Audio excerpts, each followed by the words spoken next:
কুলাউড়ার আজকের এই নির্বাচনী জনসভার সম্মানিত সভাপতি, মঞ্চে বসা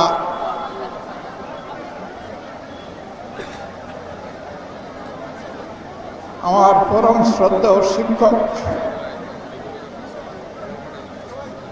যার হাতে আমি শিক্ষার হাতে করে আমার হয়েছিল, আমি বিশ্বাস করি তার দুটি সন্তান, একটি তার ঔরসজাত আর একটি তার মগজজাত। আমি তার দ্বিতীয় সন্তান। তিনি এখানে বসা আছে। প্রিয় কুলাউড়ার ভাই ও বোনেরা, আমি প্রথমেই নিঃশর্ত একটা বিষয়ে ক্ষমা চেয়ে নিচ্ছি।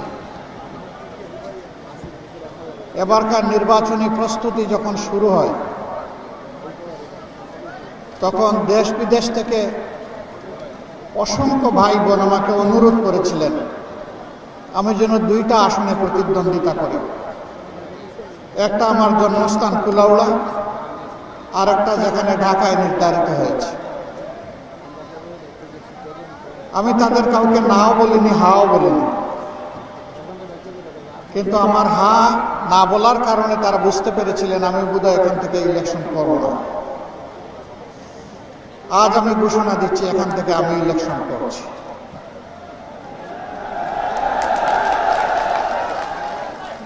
আমি আপনাদের সামনে হাজির হয়েছি। সব আসনে আমাদের একজন করে ক্যান্ডিডেট, এখানে আমরা দুইজন ক্যান্ডিডেট। একজন আমার স্নেহভাজন সায়েদ আলী, আরেকজন তার ডান হাত ধরে আমি।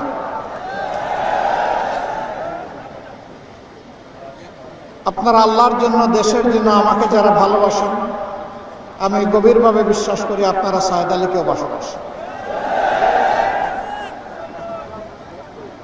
সায়েদ আলীকে ভোট দিলেই শফিকুর রহমান ভোট পেয়ে যাবেন ইনশাআল্লাহ। আপনাদের এই ভালোবাসার প্রতিদান দেওয়ার কোনো শক্তি আমার নেই। যারা আমাকে ফোন করেছেন, এর মধ্যে সাবেক অনেক গুরুত্বপূর্ণ উচ্চ পর্যায়ের জনপ্রতিনিধিও ছিলেন। তারা আমাকে বলেছেন যে সব কিছু দিয়ে আপনার পাশে থাকব। টাকা লাগে টাকা দিব, বুট লাগে বুট দিব, সময় লাগে সময় দিব, বিদেশ থেকে আসতে হয়ে আসব। আমি তাদের কাছে বড়ই ঋণী। আমি আমার অন্তরের অন্তঃস্থল থেকে তাদের প্রতি গভীর কৃতজ্ঞতা জানাচ্ছি। এরপরে যখন আমি এখানে দাঁড়ালাম না, তারা নিশ্চিত হয়ে গেলেন অব্যাহতভাবে আমার বক্তব্য কি হওয়া উচিত, বাংলাদেশকে নিয়ে তারা কি ভাবেন, মৌলভীবাজারকে নিয়ে কি ভাবেন, বৃহত্তর সিলেটকে নিয়ে কি ভাবেন, তারা অনবরত আমাকে পরামর্শ দিয়ে যাচ্ছেন। আমি এখানেও তাদের কাছে খুব গভীরভাবে ঋণী। গোটা বিশ্ব সামনের দিকে আগাচ্ছে, আর আমরা মাঝে মাঝেই পিছনের দিকে দৌড়াই। যুক্তরাজ্যে বিপুল সংখ্যক প্রবাসী সিলেটিরা আছেন। ম্যানচেস্টার এয়ারপোর্ট এর সাথে আমাদের কানেকশন ছিল, ঢাকারও ছিল। ঢাকা হয়ে আমরা সিলেটে আসতে পারতাম। এইটাকে লোকসানে প্রজেক্ট দেখিয়ে বন্ধ করে দেওয়া হচ্ছে। লোকসান হয় চুরি চামারির কারণে। ইনশাআল্লাহ চুরি আমরা বন্ধ করে দেব। ইনশাআল্লাহ ম্যানচেস্টারবাসী তারা নিয়মিত ফ্লাইট পাবেন। ওটা বন্ধ করা হবে না। কেউ বন্ধ করলে আমরা আবার চালু করে দেব। শুধু ম্যানচেস্টার না, বিশ্বের যেখানে যেখানে বিমানের ফ্লাইট নাই, গুরুত্ব বিবেচনায় অগ্রাধিকারের ভিত্তিতে সেখানেও ফ্লাইট চালু হবে ইনশাআল্লাহ। ভাবতে পারেন আমেরিকার নিউ ইয়র্কের মতো জায়গায় বিমানের কোনো সরাসরি ফ্লাইট নাই। এটা চরম দুর্ভাগ্য। আমরা ইনশাআল্লাহ করাপশন দূর করার সাথে সাথেই আমাদের প্রোডাকশনও শুরু হয়ে যাবে এবং সামনের দিকে এই দেশ এগিয়ে চলবে। কারণ এই দেশ এগিয়ে চলবে যুবকদের হাত ধরে ইনশাআল্লাহ। এই দেশকে যুবকদের হাতে তুলে দিতে চাই। এটা মুখের কথা নয়, টুটের কথা নয়, এটা আমাদের বুকের কথা। কেন দিব না? দুই কারণে দেব, দিতে হবে। আজকে আমি এখানে দাঁড়িয়ে কথা বলার সুযোগ পাচ্ছি, আপনারা এখানে এইভাবে হাজারো লাখো মানুষ আজকে মা বোনেরা সহ হাজির হয়েছেন। চিন্তা করুন তো, 24 সালের 5 আগস্টের আগে এইরকম কি চিন্তা করতে পেরেছিলাম? যারা বুক চিতিয়ে লড়াই করে আমাদেরকে এই স্বাধীনতা, এই মুক্তিটা এনে দিয়েছে, এই জাতি চিরদিন তাদের কাছে কৃতজ্ঞ থাকবে। আবরার ফাহাদ থেকে শুরু করে শরীফ ওসমান হাদি পর্যন্ত যারা তাদের মূল্যবান জীবনটা উপহার দিয়ে আমাদের জীবনকে বাঁচিয়ে গেছে, আমরা ইনশাআল্লাহ তাদের প্রতি দায়বদ্ধ থাকব, তাদের স্বপ্ন বাস্তবায়নে আমরা প্রতিজ্ঞাবদ্ধ। এখানে কারোর সাথে আমাদের কোনো কম্প্রোমাইজ নাই, আপোষ নাই, আপোষহীন চলবো ইনশাআল্লাহ। দ্বিতীয়ত, বিশ্বে এমন কোনো দেশ খুঁজে পাওয়া যাবে না যেখানকার যুবকরা এগিয়ে এসে দেশটাকে গড়ে দেয়নি। যুবকদের হাত আমাদের চাইতে অনেক শক্তিশালী। আচ্ছা, এখানে যুবক যারা আসেন একটু হাত তুলেন। ও মা, কেউ দেখি বাদ যায় না, তাহলে আমারটা বাদ যাবে কেন? আমিও আছি ইনশাআল্লাহ।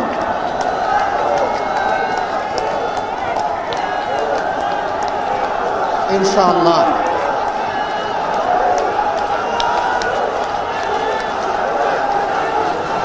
আমি সারা দেশে অল্প অল্প ঘুরাই। ঢাকার রাস্তায় আমাকে নামতে হয়, একটু হাঁটতে হয়। ঢাকার রাস্তায় যখন নামি তখন এই আসো, তুমি আসো, তখন এইরকম দাদুরা এসে আমার জাপটায় ধরে। কেউ আমার পেটে ঝুলে, কেউ গলায় ঝুলে, কেউ কোমরে ঝুলে, যে যতটুকু হয়। আলহামদুলিল্লাহ, এরাই বাংলাদেশ, এরাই বাংলাদেশ। আগামীর স্বপ্নের বাংলাদেশ এদের জন্য গড়তে চাই ইনশাআল্লাহ। দেখেন না কি সুন্দর দাড়ি লাগাইয়া আসছে, আবার ব্রু আমার মতো সাদা করে ফেলছে। শুধু চুলটার দিকে খেয়াল ছিল না, ভুলে গেছে। টুপি আবার ঠিক রেখেছে, জামা সাদা রেখেছে, তবে পাঞ্জাবি পরে না। যাও বসো ইনশাআল্লাহ। প্রিয় কুলাউড়াবাসী, আমাদের কুলাউড়া আল্লাহর এক বিশাল নিয়ামত। আমি দুনিয়ার বহু জায়গায় ঘোরার সুযোগ পেয়েছি। পাহাড়, পর্বত, নদী, নালা, সমতল, উঁচু নিচু সব কিছু মিলাইয়া আল্লাহর নিয়ামতের এক বিপুল সমাহার হচ্ছে এই কুলাউড়া। কিন্তু এই কুলাউড়ার যা করা যেত, এই কুলাউড়াকে একটা হীরকখণ্ডে পরিণত করা যেত। অতীতে যারা নেতৃত্ব দিয়েছেন, আমি বিশ্বাস করি তারা আন্তরিকতা এবং যোগ্যতা নিয়ে তারা করেছেন। এটা একটা রিলে রেসের মতো। আমি তাদের প্রতি সম্মান রেখে বলতে চাই, আপনারা দৌড় শুরু করেছিলেন, ইনশাল্লাহ আপনাদের রুমাল আমি হাতে নিয়ে ফাইনাল ডেস্টিনেশনে পৌঁছে যাব ইনশাআল্লাহ। এ কুলাউড়া আমার জন্মস্থান। আমি আল্লাহর শুকরিয়া আদায় করি, এমন একটা জায়গায় আমার জন্ম হয়েছে। আমি আমার জন্মস্থানের সকল ধর্মের, বর্ণের, সকল শ্রেণীর ভাইদেরকে, বোনদেরকে বুকে ধারণ করে সামনে আগাতে চাই। এখানে কোনো ভাগ বিভক্তি দেশেও দেখতে চাই না, বিশেষ করে এখানে দেখতে চাই না। এখানে আমাদের পাহাড়ে যে ভাইয়েরা বড়, যে আমাদের জন্য সুস্বাদু পান উৎপাদন করে আমাদের মুখগুলাকে চালু রাখেন, তাদের প্রতি আমাদের কোনো দায় নাই। আমার প্রাইমারি স্কুলের বন্ধু, আমার স্যার এখানে আছেন, ওই হাসিয়া সম্প্রদায়ের 2 জন বন্ধু আমার ছিল, তারা আমার ক্লাসেই লেখাপড়া করত। তারা সপ্তাহে সপ্তাহে পানের একটা বিড়া নিয়ে আমাদের সামনে এনে আমাদেরকে ভাগ করে উপহার দিত। সেদিন আমরা কে পাহাড়ে, কে খাসিয়া, আর কে সমতলে, কে বাংলাদেশে, এইটা আমরা চিন্তা করি না। আমরা পরস্পরে বন্ধু ছিলাম। সেই বন্ধুত্ব এখনো ধরে রাখতে চাই। ওই বন্ধুত্ব হারিয়ে যেতে দিতে না ইনশাআল্লাহ।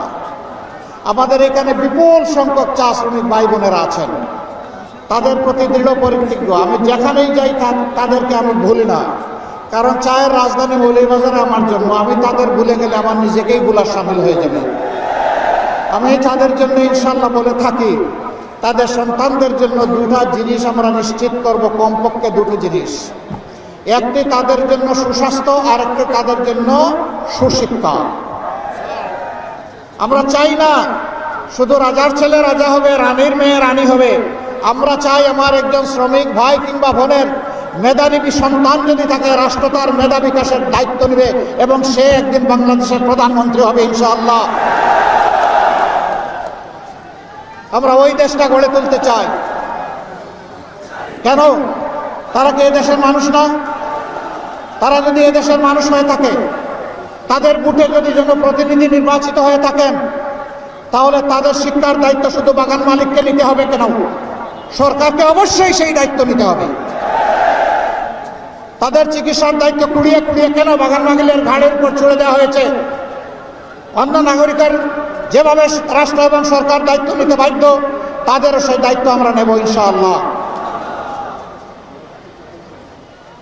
প্রবাসী অধ্যুষিত আমাদের এই সিলেট, এই কুলাউড়া, এই মৌলভীবাজার, প্রবাসের বিশেষ করে মিডল ইস্টের কান্ট্রিতে বিপুল সংখ্যক মানুষ থাকেন। জীবন জীবিকার জন্য যান, পরিবারের মুখে একটু খাবার জুটানোর জন্য যান, দেশকে একটু রিমিটেন্স তুলে ধরার জন্য যান। কিন্তু যখন আল্লাহর ইচ্ছায় কেউ সেখানে ইন্তেকাল করে, তখন তার লাশটা অনাদরে, অবহেলায়, অযত্নে পড়ে থাকে। আমরা ঘোষণা দিয়েছি ইনশাআল্লাহ তাআলা আযীম, আমরা দোয়া করি আমাদের সক্ষম সুস্থ জনশক্তি আবার সক্ষম সুস্থ অবস্থায় দেশে ফিরে আসুক। কিন্তু যদি কেউ আল্লাহর ইচ্ছায় ইন্তেকাল করে, তাহলে কোনো ঠেলাঠেলির ধাক্কাধাক্কি আর হবে না। রাষ্ট্র তার নিজস্ব দায়িত্বে ইনশাআল্লাহ লাশগুলা সম্মানের সাথে বাংলাদেশে নিয়ে আসবে। শুধু তাই না, আমরা সেটাও বিবেচনা করব, কোনো শ্রমিক কাজ করতে গিয়ে যদি যে পুঁজিটা খরচ করে গিয়েছে সেইটাও তুলে না আনতে পারে, তার আগেই যদি তার ইন্তেকাল হয়ে যায়, তাহলে তার পরিবারের লুক আফটারের দায়িত্ব সরকারকে নিতে হবে। সে বেওয়ারিশ পরে থাকবে না এই পরিবার। এই পরিবারের অভিভাবক হবে সরকার। আগে ছিল ওই ব্যক্তিটি, সে তাকে আল্লাহ নিয়ে গেছেন, এখন সরকারকে তার দায়িত্ব পালন করতে হবে। দেশে চুরি এবং চাঁদাবাজি বন্ধ হলে এই সকল দায়িত্ব নিষ্ঠা এবং স্বস্তির সাথে পালন করা যাবে ইনশাআল্লাহ। সম্মানিত ভাইরা, আমাদের প্রিয় কুলাউড়া, এখানে কোনো চাঁদাবাজি হয় না, এখানে কোনো দখল বাণিজ্য চলে না, এখানে কোনো মামলা বাণিজ্য নাই, এখানে কোনো দুর্নীতি নাই, এখানে মায়েরা, বোনেরা, মেয়েরা শতভাগ নিরাপদ। আমরা ওই বাংলাদেশ চাই না। ও বাংলাদেশ আমার বাংলাদেশ হতে পারে না, যেখানে আমার মায়ের ইজ্জতের গ্যারান্টি নাই, যেখানে চাঁদাবাজিতে অতিষ্ঠ জনগণ, যেখানে দুর্নীতিতে ছেয়ে গেছে দেশ, যেখানে নিরীহ মানুষকে মামলা দিয়ে হয়রান করা হয়। এই বাংলাদেশ আমার বাংলাদেশ নয়। এই বাংলাদেশকে আমরা পাল্টে দিতে চাই। আমরা নতুন বাংলাদেশ চাই। বলবেন সেই বাংলাদেশ কি অন্য কোনো দেশে হবে নাকি? না, এই বাংলাদেশে থাকবে, শুধু তার শুধু চেহারা পাল্টে যাবে, মানচিত্র ঠিক থাকবে ইনশাআল্লাহ। সেই চেহারা পাল্টানোর দিন হচ্ছে আগামী 12 তারিখ। এই 12 তারিখ দায়িত্বশীল এক একটা ভোট আর বাংলাদেশের 300 আসন বা সিট, এটাই নির্ধারণ করে দিবে আগামীর বাংলাদেশ কোন পথ ধরে চলবে। আমরা যুবকদের প্রত্যাশার বাংলাদেশ গড়তে চাই, আমরা মা বোনদের নিরাপদ বাংলাদেশ গড়তে চাই, আমরা শ্রমিকদের মর্যাদাপূর্ণ অধিকারের বাংলাদেশ গড়তে চাই, আমরা কৃষক বন্ধুটির ঋণতার স্বস্তির কৃষি ব্যবস্থা গড়ে তুলে সেই বাংলাদেশ গড়তে চাই। কৃষি পণ্যের উৎপাদনের সাথে সাথে তার সংরক্ষণের জন্য তাকে পর্যাপ্ত সহযোগিতা করার বাংলাদেশ গড়তে চাই।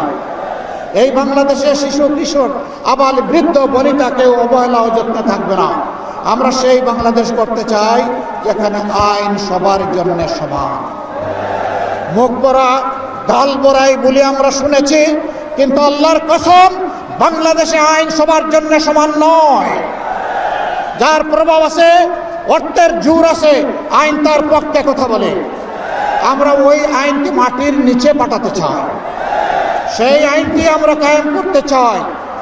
সাধারণ অপরাধে যদি একজন সাধারণ মানুষের কোনো শাস্তি হয় বিদ্যমান আইনে, একই অপরাধ যদি করে থাকেন, বাংলাদেশের রাষ্ট্রপতি কিংবা প্রধানমন্ত্রী তাদেরকেও ছেড়ে কথা বলা হবে না।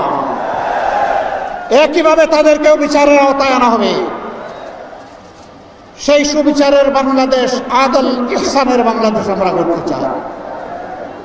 এই বাংলাদেশ আপনারাও চান? কুলাউড়াবাসী আপনারা সিরিয়াসলি চান? এখানে কুলাউড়া ছাড়াও আশপাশের হয়তো অনেকে আসতে পারে, সবাই চান? আলহামদুলিল্লাহ। আর কত চাইবেন? সকাল থেকে এখানে পেটের ক্ষুধা, শক্তি কমে এসেছে, গলায় জোর নাই। আপনারা চান? শিওর? আলহামদুলিল্লাহ। তাহলে আমি আপনাদেরকে আশ্বাস দিচ্ছি, আপনারা এখানে দুইজন এমপিকে ভোট দিবেন ইনশাআল্লাহ। একজন ছায়া এমপি আর একজন বাস্তব এমপি, ঠিক আছে না? বাস্তব এমপি আসো, একটু সামনে আসো ইনশাআল্লাহ। আমার মুখ দিয়ে বের হয়ে গেছে এমপি, আল্লাহ যেন কবুল করেন, সবাই বলেন আলহামদুলিল্লাহ। হ্যাঁ আলহামদুলিল্লাহ। এখানে বড়লেখাবাসী জুড়িবাসীর প্রিয় নেতা আমাদের মৌলানা আমিনুল ইসলাম, তাকে সবাই চিনে। এই মানুষটাকে দেখে মায়া লাগে। প্রতীক আছে? কোন সে প্রতীক? আরো জুড়ে জুড়ে সুরে আরেকবার ইনশাআল্লাহ। 12 তারিখ সকাল বিকাল ইনশাআল্লাহ সারাদিন দলে দলে ভাই বোনেরা ইনশাআল্লাহ জিতে যাবে। বিজয়মালা দাঁড়িপাল্লা। মাশাআল্লাহ মাশাআল্লাহ। বসো এবার কুলাউড়া। মাশাআল্লাহ, এগুলা দেখে বড় শানদার পাল্লা। প্রতীক আছে? প্রার্থী আছে? কয়জন? কয়জন? মারামারি লাগবে না তো? আপোষে চলবে ইনশাআল্লাহ। মূল প্রার্থী ইঞ্জিনিয়ার সাহেব, আর তার পাশে ছায়ার মতো আছে ডাক্তার ইনশাআল্লাহ। প্রতীক আছে? কোন সে প্রতীক? আরো জুড়ে ইনশাআল্লাহ, জুড়ে সুরে সারা বাংলায়, কুলাউড়ায়, জুড়িতে, বড়লেখায়, মৌলভীবাজারে, সারা সিলেটে মহান আল্লাহর ইচ্ছায় জিতবে কে? সবাইকে শুকরিয়া। ভোট একটা গেল, আর একটা রয়ে গেছে। ওইটা কি? ওইটা গণভোট। ওইটা বাংলাদেশ বদলে দেওয়ার ভোট, নতুন বাংলাদেশের জন্মের ভোট, 24-এর যোদ্ধাদের আকাঙ্ক্ষার ভোট, 24-এর শহীদদের আকাঙ্ক্ষার ভোট। সেই ভোট হচ্ছে গণভোট। সেই ভোটে কি হবে? আরো জোরে কি হবে? হ্যাঁ মানে আজাদি, না মানে গুলামি। আজাদি না গুলামি, আজাদি না গুলামি। ভাই বোনেরা, আপনাদের আমানত ইনসাফের পক্ষে 11 দলের পক্ষে আপনারা মেহরবানি করে আমাদেরকে দিয়ে কৃতজ্ঞ করুন। দফায় দফায় বহু দলকে নেতাকে আপনারা সুযোগ দিয়েছেন, পরীক্ষা করেছেন, জাতিকে যা দেবার তারা দিয়ে ফেলেছেন। আর এখন কে কি দিচ্ছেন সেটাও আপনারা দেখতে পাচ্ছেন। আমি আজকে কারো সমালোচনা করব না, আমি শুধু বলবো একটাবারের জন্য আপনাদের আমানতটা আমাদেরকে দেন। আমরা কথা দিচ্ছি আপনাদের আমানতের প্রতি আমরা বেইনসাফি করব না ইনশাআল্লাহ। আমরা আমানতের উপর সুবিচার করব, এই আমানতের আমরা খেয়ানত করব না ইনশাআল্লাহ। এটাকে সংরক্ষণ করব। মেহরবানি করে ঘরে ঘরে আমাদের সালাম পৌঁছায় দিবেন। দোয়ার দরখাস্ত এখন থেকে 12 তারিখ ভোট দিয়ে গণে নিজের হিসাব নিয়ে ঘরে ফিরবেন ইনশাআল্লাহ। আল্লাহ তাআলা সারা বাংলাদেশে যে গণজোয়ার তৈরি করে দিয়েছেন, আপনারা ভাবতে পারেন এটা বোধহয় কুলাউড়ায় না। টেকনাফ থেকে তেতুলিয়া, রূপসা থেকে পাথুরিয়া, সব জায়গায় এখন একই চিত্র। আলহামদুলিল্লাহ, সমস্ত মানুষ পরিবর্তন চায়, নতুন বাংলাদেশ চায়। মহান আল্লাহর দরবারে দোয়া করি 13 ফেব্রুয়ারি সূর্যটা বাংলাদেশের জন্য তার পিঠের উপরে যেন নতুন বাংলাদেশ নিয়ে আসে। সেই দিন যেন আমরা সেজদায় পড়ে চোখ বিছিয়ে আল্লাহ তাআলা শুকরিয়া আদায় করতে পারি। সেই দিনের অপেক্ষায় সবাই ভালো থাকবেন। লিল্লাহি তাকবীর, লিল্লাহি তাকবীর। ইনকিলাব ইনকিলাব, জিন্দাবাদ জিন্দাবাদ।